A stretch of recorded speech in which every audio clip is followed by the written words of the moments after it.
नमस्कार दोस्तों, आपके अपने YouTube चैनल परिवर्तन एजुकेशन ग्रुप में आपका स्वागत है। जैसा कि हम पिछले सेशन में वर्णमाला पे चर्चा किए थे। वर्णमाला में 3 सेशन चला, जिसमें पहले में हम वर्ड कितने होते ये बताएं, फिर दूसरे में प्राण और अल्प प्राण, घोष और अघोष के माध्यम से वर्ड के कितने प्रकार होते हैं, फिर स्वर के कितने प्रकार हैं, ये सब पे हमने चर्चा कर लिया। आज हम वर्णमाला के अंतिम टॉपिक उच्चारण स्थान पे चर्चा करेंगे। आइए सीखते हैं उच्चारण स्थान। ये हम कुछ सूत्र लिखे हैं। इस सूत्र के माध्यम से यदि आप सीख लेते हैं एक गीत के माध्यम से तो आपको इजी होगा। और ये संस्कृत में भी, संस्कृत का ये सूत्र है और ये हिंदी में भी यूज आप कर सकते हैं, क्योंकि उच्चारण स्थान तो भाई संस्कृत में जो होगा वही हिंदी में भी होगा। जैसे पहला है अकु विसर्जनीया नाम कंठ। अ का अर्थ होता है अ और आ। कु का अर्थ हुआ क वर्ग। क वर्ग, कु का अर्थ हुआ क वर्ग। क वर्ग में क्या क्या आएंगे? क, ख, ग, घ, अंग। फिर इसके बाद है विसर्जनीय नाम ह और ह। फिर इसके आगे है विसर्जनीय नाम। तो विसर्जनीय नाम मतलब विसर्ग। विसर्ग आयोग वाह में हम पढ़ चुके हैं। अह, या तो कहेंगे हिंदी में कभी कभी विसर्ग भी दिया रहता है। ठीक है, तो इसका उच्चारण स्थान क्या होगा? कंठ होगा। अकु विसर्जनीय नाम कंठ। कई बार आप रिपीट करेंगे, बार बार इस वीडियो को देखेंगे तो आपको ये बोलने में आसानी होगी। अकु विसर्जनीय नाम कंठ। अ में अ आ जाएगा, कु मतलब क वर्ग, क, ख, ग, घ, अंग। ह हो जाएगा विसर्ग, विसर्जनीय नाम मतलब विसर्ग अह। इसका क्या होगा उच्चारण स्थान? कंठ। और दूसरा है इचु यशा नाम तालु। इसमें ई जो होगा छोटी ई, फिर बड़ी ई। चू का अर्थ होता है च वर्ग। च वर्ग में कौन से आएंगे? च, छ, ज, झ, य और फिर य और स। क्या दिया है? य और श। इसका उच्चारण स्थान क्या होगा? तालु। तो इसका जो सूत्र होता है इचु यशा नाम तालु। तो इसमें क्या क्या आएंगे? ई, बड़ी ई, च वर्ग में च, छ, ज, झ, य और य, फिर श आएगा। अगला है, तीसरा है ऋतु रसाणाम मूर्धा। इसको क्या बोलेंगे? ऋतु रसाणाम मूर्धा। इसमें देखिए क्या आएगा? री संस्कृत में एक यूज होता है बड़ा री ऐसे करके। फिर टू यानी ट वर्ग, ट, ठ, ड, ढ, अड़। फिर र और स, यहाँ देखिए र, श। ये इसमें मूर्धा से र भी बोला जाएगा, श। पहले हम लोग पढ़ते थे तब बोलते थे मूर्धन्य श। इसको क्या बोलते थे? मूर्धन्य श। लेकिन आज में की शिक्षा में क्या होता है? इसको षटकोण स भी बोलते हैं। इसलिए हमें उच्चारण स्थान में थोड़ा दिक्कत होता है। अगर इसको हम याद ही कर ले मूर्धन्य स, तो स का उच्चारण स्थान क्या हो जाएगा? मूर्धा। फिर अगला है ऋतु लसानाम दंता। ऋतु लसानाम दंता। लरी में ये लरी आ जाएगा। फिर संस्कृत में आप पढ़ेंगे एक लिरी होता है। फिर तू, तू वर्ग का, तू का अर्थ है त वर्ग। तू का अर्थ क्या है? त वर्ग। त वर्ग में क्या आएंगे? त, थ, द, ध और न। फिर ल और श, ल और श। तो आप देख सकते हैं अंतस्थ व्यंजन में हम जो पढ़े थे श, श, श, ह, ये इसका उच्चारण स्थान हम बता दिए। इसमें क्या है? ऋतु लसानाम दंता, लरी।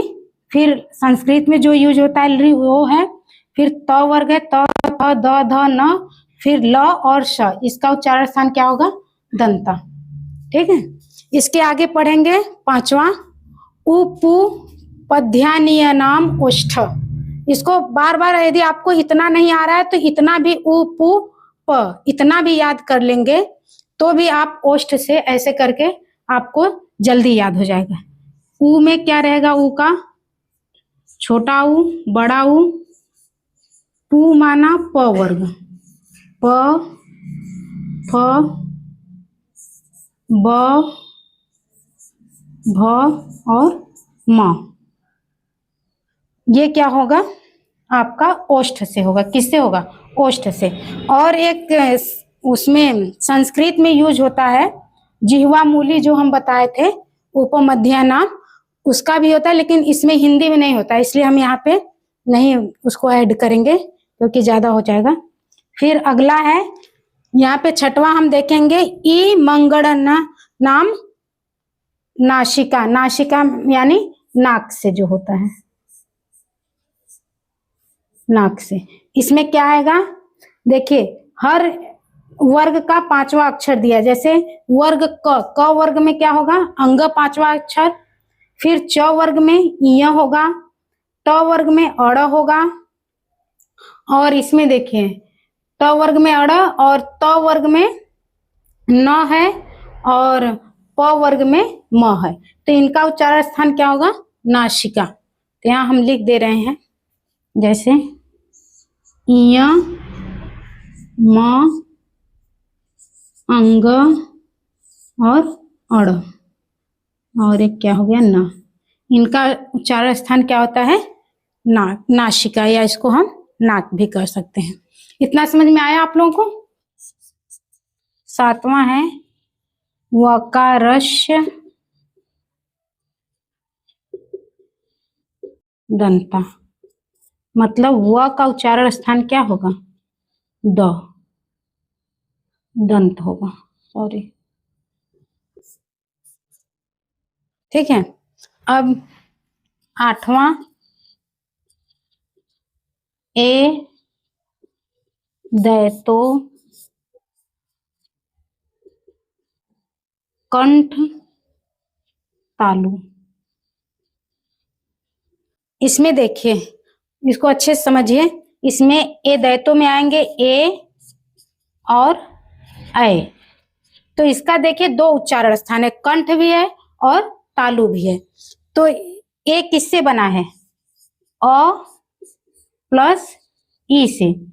तो वहां देखिए पहले में अ का उच्चारण स्थान क्या है? कंठ है, तो हम क्या लिख देंगे?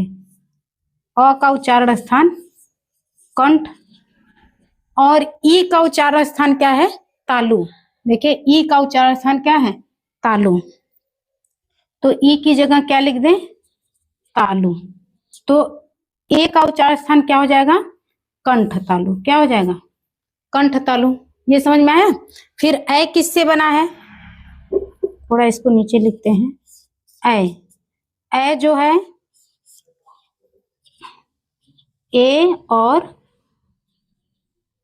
अ से बना है, तो ए का उच्चारण स्थान कंठ तालु है, इसका भी कंठ है। तो हम, ये मैथ नहीं है कि हम कंठ कंठ कंठ का स्क्वायर करेंगे, तो ये कंठ आ गया एक बार तो एक ही लेंगे, कंठ और तालु, तो इसका भी उच्चारण स्थान जैसे एक, ये समझ में आया ना? ए दैतो कंठ तालु। ए का हम बताएं अ प्लस ई से बना है, तो अ का उच्चारण स्थान क्या है? अ का कंठ है, तो कंठ लिखेंगे। ई का उच्चारण स्थान क्या है? तालु है, ई का उच्चारण स्थान तालु है, तो तालु, तो इसका उच्चारण स्थान ए का क्या हो जाएगा? कंठ और तालु, कंठ तालु इसको कहेंगे। ऐ का उच्चारण स्थान ऐ किससे बना है? ए प्लस अ से, तो अ का उच्चारण स्थान क्या होगा? कंठ होगा। ऐ का क्या बता दिए? कंठ तालु। अब कंठ कंठ तालु दो बार नहीं लिखेंगे, मैथ नहीं है कि हम कंठ स्क्वायर तालु लिखे, इसलिए इसका भी उच्चारण स्थान क्या होगा? कंठ तालु। अब अगला है नवा, ओ दैतो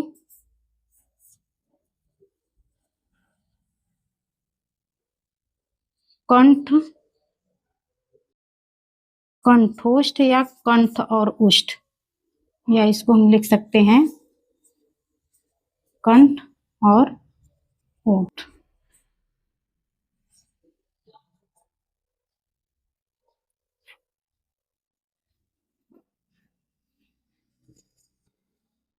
ओठ। तो ओ, इसमें कौन कौन आएंगे? ओ और औ आ जाएगा। तो ओ में ओ किससे बन के मिला बना है? अ और उ से। तो अ का उच्चारण स्थान क्या है? कंठ। अ का उच्चारण स्थान कंठ है। और उ का उच्चारण स्थान क्या है? उ का ओष्ठ है।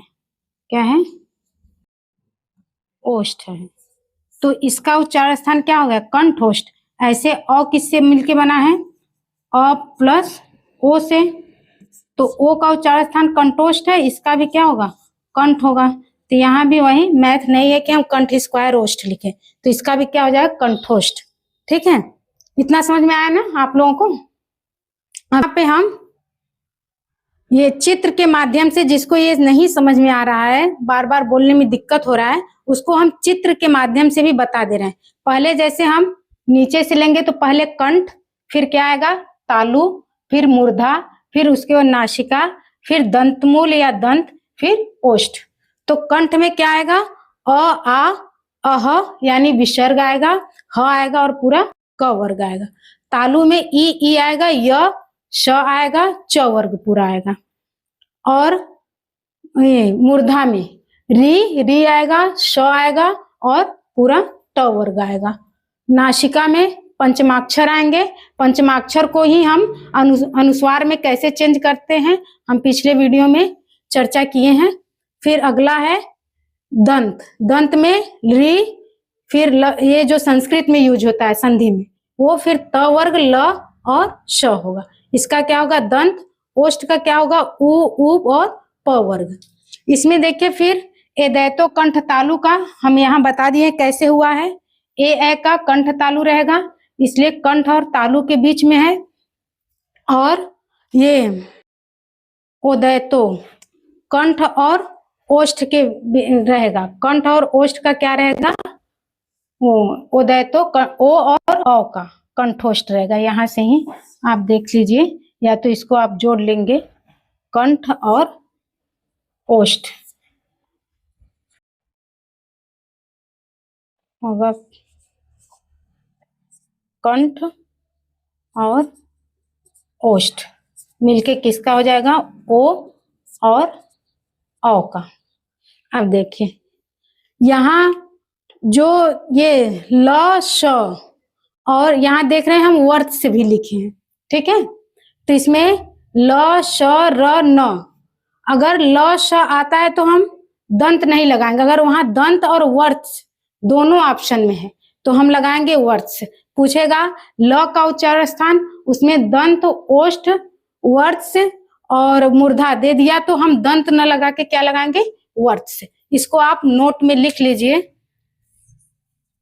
कि अगर उच्चारण कहीं एग्जाम में अगर दंत, अगर यहाँ पे आप देखिए, अगर एग्जाम में अगर ऑप्शन दंत और वर्त दोनों दिया है तो हम ल श और र न इन सबका उच्चारण स्थान वर्त से लगाएंगे, ठीक है। तो ये हो गया मेरा क वर्ग, च वर्ग, ट वर्ग, त वर्ग, हिंदी का पूरा हो गया। इधर फिर पंचमाक्षर हो गया, सतवा वकारस, यहाँ पे दंतोष्ठ होगा, वकारस दंतोष्ठ। दंत और ओष्ठ दोनों, व के उच्चारण स्थान में दंत और ओष्ठ दोनों का यूज होता है। एक मिनट, दंत और ओष्ठ। व का स्पेशली पूछेगा, ये एग्जाम में बहुत पूछा हुआ क्वेश्चन है। व का उच्चारण स्थान क्या होगा? दंत और ओष्ठ। और एक तो विशिष्ट आया है, विशिष्ट वर्ड जो 53वां वर्ड आया है, व्यंजन, विशिष्ट व्यंजन, इसका भी उच्चारण स्थान, इसका प्रयोग हम उच्चारण ल की भांति करते हैं तो ऋतु लशा नाम दंता होता है, लेकिन इसका उच्चारण स्थान हम मूर्धा लिखेंगे। इसका उच्चारण स्थान क्या है? मूर्धा है। क्या 53वां मेरा वर्णमाला में किसका स्थान है? विशिष्ट व्यंजन, इसका उच्चारण स्थान क्या है? मूर्धा, या हम कहेंगे मूर्धन्य। मूर्धन्य। आपको ये संस्कृत कहने में हमें लग रहा है जो केवल हिंदी पढ़े होंगे, संस्कृत न पढ़ के इंग्लिश पढ़े होंगे, उनके लिए ये बोलना ज्यादा दिक्कत होगा। इसको हम फिर से रिवाइज बोल दे रहे हैं, बार बार बोलने से हैबिट बन जाएगी तो आपको समझ में आएगा। अकु विसर्जनिया नाम कंठ, जिसमें अ आ क वर्ग ह और विसर्ग। इचु ऐसा नाम तालु, जिसमें ई च वर्ग य और श। अगला है ऋतु रसाराम मूर्धा, इसमें री ट वर्ग फिर र और श, जिसको हम पहले मूर्धन्य से उच्चारण भी करते थे। और इधर ऋतु लसा नाम दंता, ऋ त वर्ग फिर ल और श, फिर उपमध्यानीय नाम ओष्ठ, उ प वर्ग फिर ई मंगलम नासिका। पंचम अक्षर जो है अपना पंचमाक्षर यही अनुस्वार में बदल जाएगा। हाँ, अभी पूछा गया है कहीं कहीं य का उच्चारण स्थान 2 दे देता है। एक तो आपका जैसे अंग का हम ले लिए, अंग का कहा कि नासिका, ऑप्शन में दिया नासिका और कंठ, तो ये भी अगर ऑप्शन में ऐसे करके आए तो ये सही है, क्योंकि अंग का देखिए हम क वर्ग में अंग को कंठ में भी रखते हैं और पंचमाक्षर में नासिका में रखते हैं, तो अंग को हम नासिका कंठ या कंठ नासिका दोनों में लेंगे। इसी तरह इसका पंचमाक्षर क्या है? इया, इया का हम तालु और नासिका दोनों बोलेंगे। फिर ड़ है, ड़ को मूर्धा और नासिका। इसी तरह न का क्या है? दंत, दंत के साथ हम नासिका का प्रयोग करेंगे। फिर म का क्या है? ओष्ठ और नासिका। मूर्धा में बड़ा उ की मात्रा रहेगी, यहाँ भी जहां मूर्धा रहेगा वहां बड़ा उ की मात्रा है। तो ऐसे देखिए 1 2 3 4 5, इन 5 जो व्यंजन है या हमारे वर्ड है, इनका स्थान उच्चारण स्थान 2-2 है।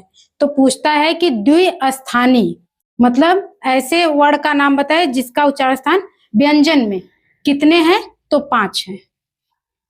इसको कहेंगे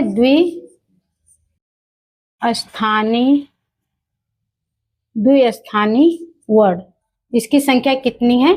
5, जिसका यूज हम ये देखा अंग का कंठ और नासिका, और ई का तालु नासिका, अड़ का मूर्धा नासिका, दंत न का दंत और नासिका, म का ओष्ठ और नासिका। उम्मीद करते हैं आप लोगों को ये समझ में आ गया होगा।